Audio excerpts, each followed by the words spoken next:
नमस्कार, इन खबर में आपका स्वागत है। मैं विद्याशंकर तिवारी हूँ। जम्मू कश्मीर पुलिस के गिरफ्तार डीएसपी देविंदर सिंह रोज़ नई खुलासे कर रहा है। अतुल गोयल डीआईजी, जिसके नाम से अब वो कांपता है, जब वो पकड़ा गया, गिरफ्तार हुआ तो स्वयं वो मोर्चा संभाले हुए थे और उन्होंने खुद उसको गिरफ्तार किया था, क्योंकि उन्होंने जिस अधिकारी को लगाया था वो सीधे उनके टच में था। तो उसकी गुस्ताखी की ये खबर तो सामने आ ही चुकी है कि जिस समय अतुल गोयल ने उनकी गाड़ी को रुकवाया और पूछा, उस समय उसने जो 3 लोग उसके साथ बैठे हुए थे उसके बारे में कहा था कि ये हमारे बॉडीगार्ड है। इसके बाद उसको झन्नाटेदार चांटा पड़ा था तो सारी उसकी अकल ठिकाने आ गई थी। अब इसके आगे की कहानी ये है कि उसकी अकल बेशक थोड़ी देर के लिए ठिकाने आई, लेकिन अभी भी वो अफसरों को गुमराह कर रहा है।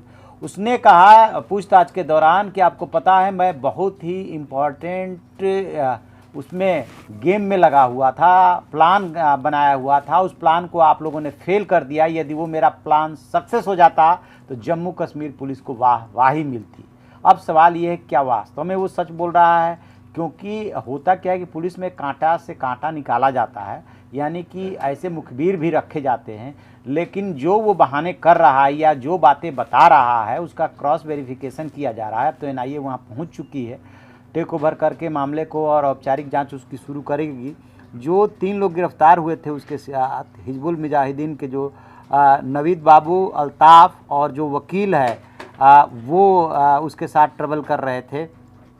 और उसमें जो है ये वही लोग हैं, आतंकी बाबू पिछले साल दक्षिण कश्मीर में ट्रक ड्राइवर समेत 11 लोग की हत्या में शामिल था और वकील का नाम है इरफान। अब ये भी बात आ रही है कि ये पाकिस्तान कई बार यात्रा कर चुका है और वकील ही था वो जो सब इसको प्लान बताता था, कैसे किसको कहाँ पे किसके घर पे रखना है, कैसे आप इनको पहुँचाएंगे, सेफ पैसेज देंगे वगैरह वगैरह, पूरी योजना वही बनाता था। और कहते ये हैं कि मुजफ्फराबाद से इनको कमांड मिलता था, उसके अनुसार ये लोग चलते थे। तो इतनी बातें तो आई चुकी है लगभग, लेकिन ये जो बात वो बोल रहा है कि मेरा बहुत बड़ा प्लान था, आप लोगों ने मेरा प्लान फेल कर दिया और यदि वो प्लान सक्सेस हो जाता तो जम्मू कश्मीर पुलिस की वाहवाही होती, ये बात समझ में नहीं आ रही है। अब एनआईए के चूँकि वाई.के. मोदी के नेतृत्व में ये सब चल रहा है, जांच पड़ताल हो रही है।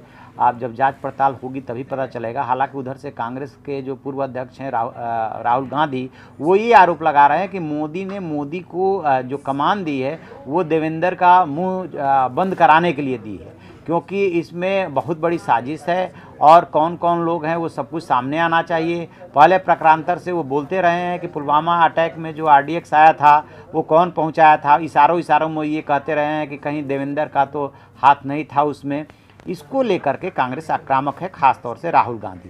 खैर वो तो सियासत की बात है, लेकिन असल बात ये है कि डीएसपी किस प्लान के तहत काम कर रहा था और कौन सा बड़ा प्लान उसके पास था जिसको कह रहा है कि आप लोगों ने मेरा गेम प्लान फेल कर दिया, अदरवाइज मैं न जाने क्या करता।